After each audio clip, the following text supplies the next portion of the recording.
ଷାଠିଏ ବରଷ ମିଳିଗଲା ଆଜି ଅବସର। ସ୍କୁଲ ବେଳ ଡେରି ହୋଇଯିବ ବୋଲି ସକାଳୁ ହେବିନି ତରବର। ପୁରିଗଲା ମୋତେ 60 ବରଷ ମିଳିଗଲା ଆଜି ଅବସର। ସ୍କୁଲ ବେଳ ଡେରି ହୋଇଯିବ ବୋଲି ସକାଳୁ ହେବିନି ତରବର।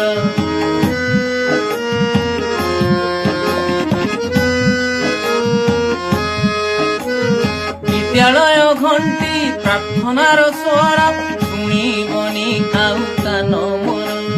କୁନି କୁନି ମୁହଁ ସରଳ ଚାହାଣୀ ଦେଖିପାରିବିନି ପ୍ରତିଦିନ। ପିଲାମାନଙ୍କର ଗହଳି ଚହଳି ଖେଳକୁଦ ହସ କୌତୁକ ସପନ ହୋଇବ ମୋ ପାଇଁ ଏସବୁ। ଶୁଣିବିନି ତାଙ୍କ ଅଭିଯୋଗ।